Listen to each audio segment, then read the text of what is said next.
To find the volume of a solid of revolution using the washer method, if you're rotating around a horizontal axis, your formula for the washer method is going to be the integral from a to b. Your integrand is pi capital R squared minus pi lowercase r squared dx. And similarly, if you're rotating around a vertical axis, it's still pi capital R squared minus pi lowercase r squared, but it will be a dy problem.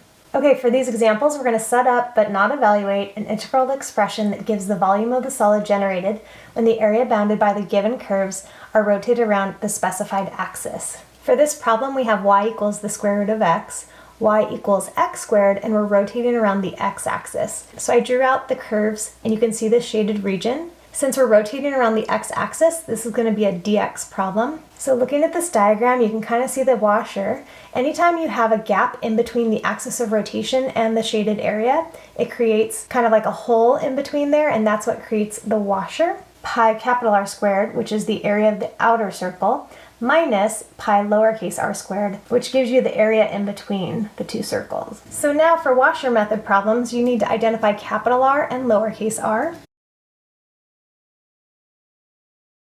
To draw your capital R, you're going to go to the outer part of the shaded region, and the lowercase r goes from the axis of rotation to the closer part of the shaded region. Okay, and then you want to make a note, capital R goes to the square root graph, and lowercase r goes to the y equals x squared graph. So now that we have capital R and lowercase r, this is a dx problem. Both of the equations are in y equals form, so we're good to go. It's y with respect to x. So look at the shaded region, and in the x direction, it exists from 0 to 1. So those are going to be our limits. I set up the integral from 0 to 1, and then we have pi capital R squared minus pi lowercase r squared dx. I'm going to factor out pi to the front, and finally I'm going to plug in capital R and lowercase r. And there's our setup. Here we have y equals the square root of x plus 1, x equals 4, y equals 1 about the x-axis. You can see from the axis of rotation to the shaded region that you have this gap in the middle, which is what creates the need for the washer method versus the disk method. When you're using the disk method, the shaded region lies along the axis of rotation, but for the washer method, you'll have some sort of a gap somewhere. So I drew capital R and lowercase r. Again, always draw them perpendicular to the axis of rotation, start on the axis and go towards the shaded region.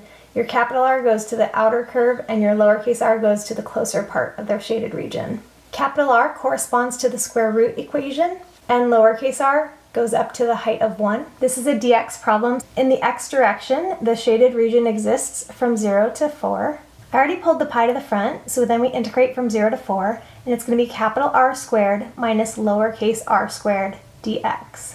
I plugged the r values in, and there's our setup. For this problem, we have y equals x to the fourth, y equals x about the y-axis. Again, we're using the washer method because you can see here's the axis of rotation, and you have this big gap in between the shaded region and that axis of rotation. So here's my capital R, it goes to the outer curve, and my lowercase r goes to the closer part of the shaded region. Capital R corresponds to the graph y equals x to the fourth, and lowercase r corresponds to y equals x. Because this is a dy problem, we actually want x in terms of y. So over here, if you isolate the x, you're going to get y to the 1/4, and then x equals y. Again, since it's a dy problem, look at the shaded region and look in the y direction over which the shaded region exists, and it exists from 0 to 1, so that's going to be our limits.